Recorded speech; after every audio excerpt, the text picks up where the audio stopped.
Hello dear students, welcome to my channel Education Simplified by OCDC. This is Vinod Kumar Garg ਤੇ ਇਸ video ਵਿੱਚ ਆਪਾਂ ਗੱਲ ਕਰਾਂਗੇ এনवायरमेंटल ਸਾਇੰਸ ਯਾਨੀ ਕਿ ਵਾਤਾਵਰਣ ਵਿਗਿਆਨ ਦੇ ਟੌਪਿਕ ਵਾਤਾਵਰਣ ਪ੍ਰਣਾਲੀ ਦੇ ਅਸੰਤੁਲਿਤ ਹੋਣ ਦੇ ਕਾਰਨ ਮਤਲਬ ਕਾਜ਼ਸ ਆਫ ਇਕੋਲੋਜੀਕਲ ਇੰਬੈਲੈਂਸ.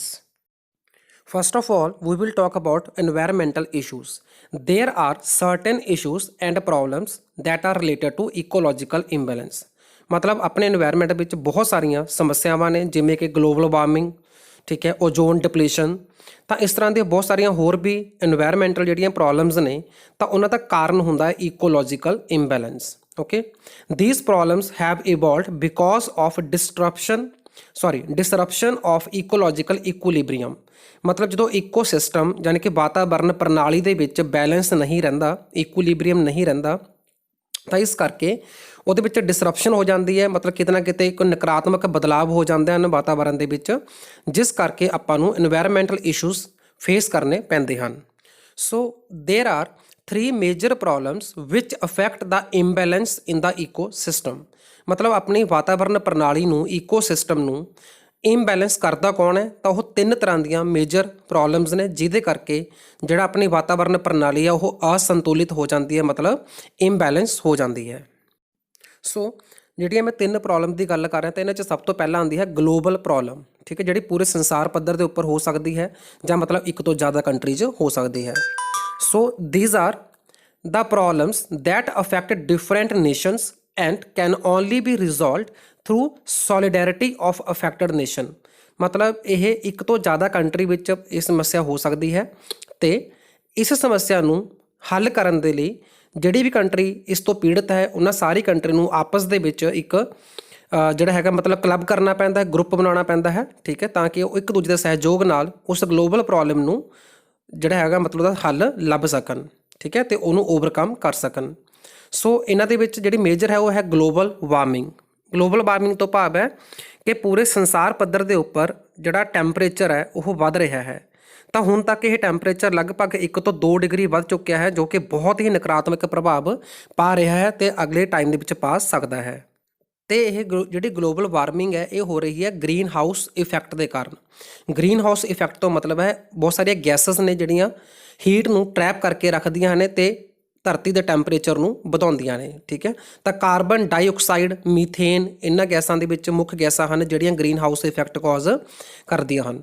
ਤੇ ਦੂਸਰੀ ਗਲੋਬਲ ਪ੍ਰੋਬਲਮ ਹੈ ਐਸਿਡ ਰੇਨ. ਐਸਿਡ ਰੇਨ ਤੋਂ ਭਾਵ ਹੈ ਉਹ ਵਾਲੀ ਰੇਨ ਜਿਸ ਦੇ ਵਿੱਚ ਨਾਈਟ੍ਰਿਕ ਐਸਿਡ ਤੇ ਸਲਫਿਊਰਿਕ ਐਸਿਡ ਯਾਨੀ ਕਿ ਗੰਧਕ ਦਾ ਤੇਜ਼ਾਬ ਜਿਹੜਾ ਹੈਗਾ ਉਹ ਮਿਕਸ ਹੁੰਦਾ ਹੈ, ਤਾਂ ਜਿਸ ਦੇ ਨਾਲ ਬਹੁਤ ਜ਼ਿਆਦਾ ਵਾਤਾਵਰਨ ਦਾ ਨੁਕਸਾਨ ਹੁੰਦਾ ਹੈ. ਤੀਸਰੀ ਗਲੋਬਲ ਸਮੱਸਿਆ ਹੈ ਆਪਣੇ ਕੋਲ ਪੋਲਿਊਸ਼ਨ, ਠੀਕ ਹੈ. ਪੋਲਿਊਸ਼ਨ ਏਅਰ ਦਾ ਹੋ ਸਕਦਾ ਹੈ, ਲੈਂਡ ਦਾ ਹੋ ਸਕਦਾ ਹੈ, ਵਾਟਰ ਦਾ ਹੋ ਸਕਦਾ ਹੈ, ਤੇ ਸਾਊਂਡ ਪੋਲਿਊਸ਼ਨ ਵੀ ਹੁੰਦਾ ਹੈ, ਤੇ ਨਾਲ ਹੀ ਮੈਰੀਨ ਪੋਲਿਊਸ਼ਨ ਯਾਨੀ ਕਿ ਸਮੁੰਦਰੀ ਪਾਣੀ ਦਾ ਜਿਹੜਾ ਦੂਸ਼ਿਤ ਹੋਣਾ, ਠੀਕ ਹੈ. ਤਾਂ ਇਹ ਵੀ ਸਾਰੀਆਂ ਸੰਸਾਰ ਪੱਧਰ ਦੀਆਂ ਸਮੱਸਿਆਵਾਂ ਹਨ. ਤੇ ਇਸ ਦੇ ਨਾਲ ਫਿਰ ਆਉਂਦਾ ਹੈ depletion of ozone layer in the atmosphere.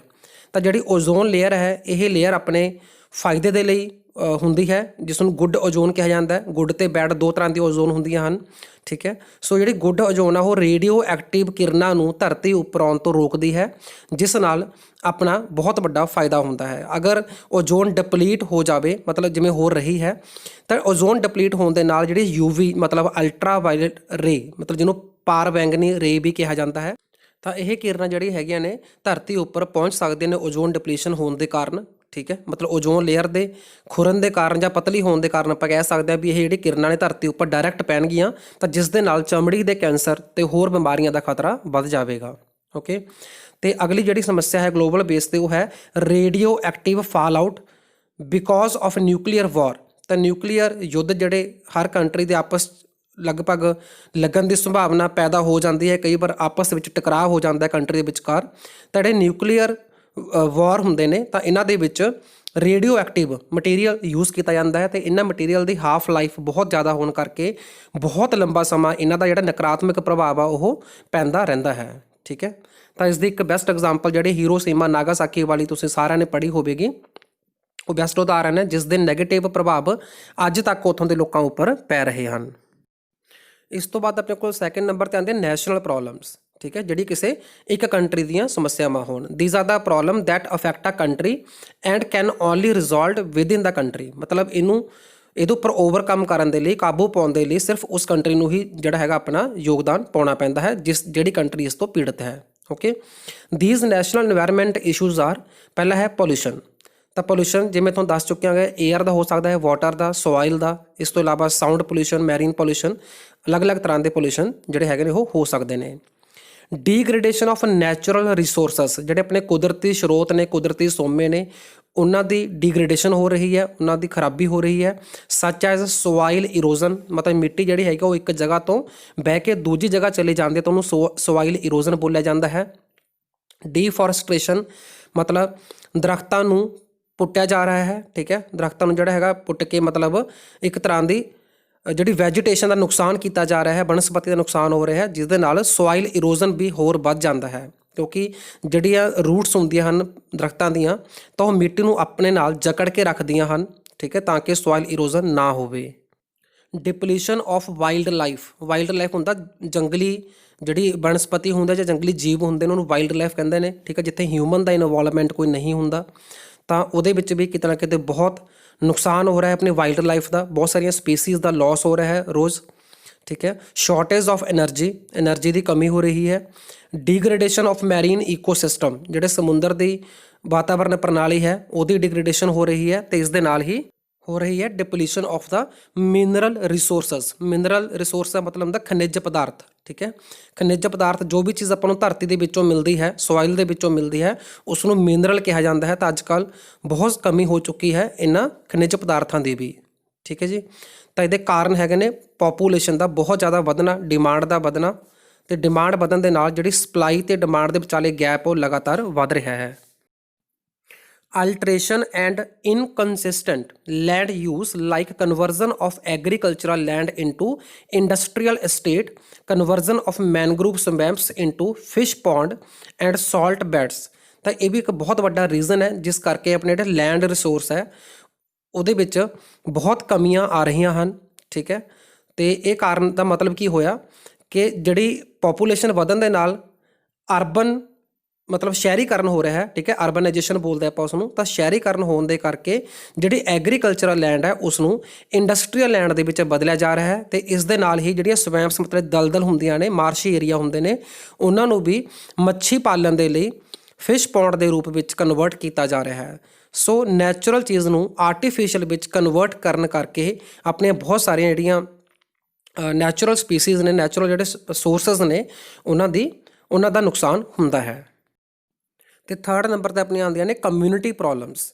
these are the problems that affect in particular location or community and can only be resolved at their exact level। ਮਤਲਬ ਇਹ ਹੁਣ ਪ੍ਰੋਬਲਮ ਨਾ ਸੰਸਾਰ ਪੱਧਰ ਦੀ ਹੈ ਅਤੇ ਨਾ ਹੀ ਰਾਸ਼ਟਰ ਪੱਧਰ ਦੀ। ਇਹ ਪ੍ਰੋਬਲਮ ਹੈ ਸਿਰਫ ਇੱਕ ਕਮਿਊਨਿਟੀ ਦੇ ਬੇਸ 'ਤੇ। ਠੀਕ ਹੈ, ਤਾਂ ਕਮਿਊਨਿਟੀ ਪੱਧਰ ਦੀ ਜਿਹੜੀ ਪ੍ਰੋਬਲਮ ਹੈ ਤਾਂ ਇਹਨੂੰ ਕਮਿਊਨਿਟੀ ਆਪਣੇ ਆਪ ਹੀ ਓਵਰਕਮ ਕਰ ਸਕਦੀ ਹੈ। ਓਕੇ, ਸੋ ਇੱਥੇ ਕੀ ਆਉਂਦਾ ਗਾ, broken and not flowing drainage. ਮਤਲਬ ਕੀ ਹੁੰਦਾ ਕਿ ਡਰੇਨੇਜ ਹੁੰਦਾ ਭਾਵ ਕਿ ਜਿਹੜੀਆਂ ਸੈਨੇਟਰੀ ਪਾਈਪਸ ਹੁੰਦੀਆਂ ਨੇ ਜਿਹਦੇ ਨਾਲ ਗੰਦਾ ਪਾਣੀ ਜਿਹੜਾ ਹੈਗਾ ਉਹ ਬਾਹਰ ਜਾਂਦਾ ਗਾ। ਠੀਕ ਹੈ, ਤਾਂ ਉਹ ਪਾਣੀ ਦੇ ਪਾਈਪਸ ਜਿਹੜੇ ਬਲੋਕ ਹੋਈਆਂ ਪਈਆਂ ਹੁੰਦੀਆਂ ਨੇ, ਮਤਲਬ ਫਲੋ ਨਹੀਂ ਕਰ ਰਹੀਆਂ ਹੁੰਦੀਆਂ, ਤਾਂ ਗੰਦਾ ਪਾਣੀ ਜਿਹੜਾ ਹੈਗਾ ਉੱਥੇ ਇੱਕ ਜਗ੍ਹਾ ਦੇ ਉੱਪਰ ਸਟੈਗਨੈਂਟ ਹੋ ਜਾਂਦਾ, ਜਿਸ ਨਾਲ ਬਿਮਾਰੀਆਂ ਫੈਲਣ ਦਾ ਖਤਰਾ ਵੱਧ ਜਾਂਦਾ ਹੈ। ਓਕੇ, ਫਿਰ ਹੈ ਸਟੈਂਚ ਡੈਂਪਿੰਗ ਸਾਈਟ। ਇਹਦਾ ਕੀ ਮਤਲਬ ਹੋਇਆ, ਜਿਵੇਂ ਕਿ ਤੁਸੀਂ ਕਿਤੇ ਦੇਖਿਆ ਹੋਵੇਗਾ ਕਿ ਸ਼ਹਿਰਾਂ ਦੇ ਵਿੱਚ ਕੂੜੇ ਦੇ ਜਿਹੜੇ ਢੇਰ ਨੇ ਉਹ ਲੱਗੇ ਪਏ ਹੁੰਦੇ ਨੇ, ਕਿਸੇ ਜਗ੍ਹਾ ਦੇ ਉੱਪਰ ਕੂੜਾ ਡੰਪ ਕੀਤਾ ਹੁੰਦਾ ਹੈ। ਠੀਕ ਹੈ, ਤਾਂ ਉੱਥੇ ਜਿਹੜੀ ਸਮੈਲ, ਗੰਦੀ ਸਮੈਲ ਮਤਲਬ ਉੱਥੇ ਆਉਂਦੀ ਹੈ, ਜਿਹਨੂੰ ਆਪਾਂ ਸਟੈਂਚ ਡੈਂਪਿੰਗ ਬੋਲਦੇ ਹਾਂ। ਡੈਂਪਿੰਗ ਮਤਲਬ ਕੂੜਾ ਕਿਤੇ ਇਕੱਠਾ ਕਰਨਾ, ਸਟੈਂਚ ਮਤਲਬ ਬਦਬੂ। ਠੀਕ ਹੈ, ਤਾਂ ਉਹ ਵੀ ਇੱਕ ਬਹੁਤ ਵੱਡਾ ਕਾਰਨ ਹੁੰਦਾ ਹੈ ਪੋਲਿਊਸ਼ਨ ਦਾ। ਸੋ ਇਹ ਜਿਹੜੀ ਪ੍ਰੋਬਲਮ ਹੈ ਕਮਿਊਨਿਟੀ ਬੇਸ ਪ੍ਰੋਬਲਮ ਹੁੰਦੀ ਹੈ, ਅਤੇ ਇਹਨੂੰ ਕਮਿਊਨਿਟੀ ਹੀ ਸੋਲਵ ਕਰ ਸਕਦੀ ਹੈ। ਫਿਰ ਹੈ wide spread of epidemics in the localities. Epidemic ਤੋਂ ਭਾਵ ਹੁੰਦਾ ਬਿਮਾਰੀ ਦਾ ਫੈਲਣਾ, ਜਿਵੇਂ ਕਿ ਮਹਾਂਮਾਰੀ, ਜਿਵੇਂ ਕਰੋਨਾ ਫੈਲੀ ਹੋਈ ਹੈ, ਕਰੋਨਾ ਸੰਸਾਰ ਪੱਧਰ 'ਤੇ ਹੈ। ਤਾਂ ਇਸੇ ਤਰ੍ਹਾਂ ਕੋਈ ਵੀ ਜਿਹੜੀ ਇਨਫੈਕਸ਼ੀਅਸ ਡਿਜ਼ੀਜ਼, ਕੋਈ ਸੰਕਰਮਣ ਵਾਲੀ ਬਿਮਾਰੀ ਕਿਸੇ ਇੱਕ ਕਮਿਊਨਿਟੀ ਵਿੱਚ ਵੀ ਫੈਲ ਸਕਦੀ ਹੈ, ਤਾਂ ਉਹਨੂੰ ਬੋਲਦੇ ਨੇ wide spread of epidemics in the localities. Okay, so ਇਹ ਸਾਰੀਆਂ ਸਮੱਸਿਆਵਾਂ ਨੇ ਜਿਹੜੀਆਂ ਈਕੋਲੋਜੀ ਨੂੰ ਇੰਬੈਲੈਂਸ ਕਰਦੀਆਂ ਨੇ। ਸੋ ਉਮੀਦ ਕਰਦਾ ਕਿ ਵੀਡੀਓ ਤੁਹਾਨੂੰ ਪਸੰਦ ਆਵੇਗਾ। Thanks for watching.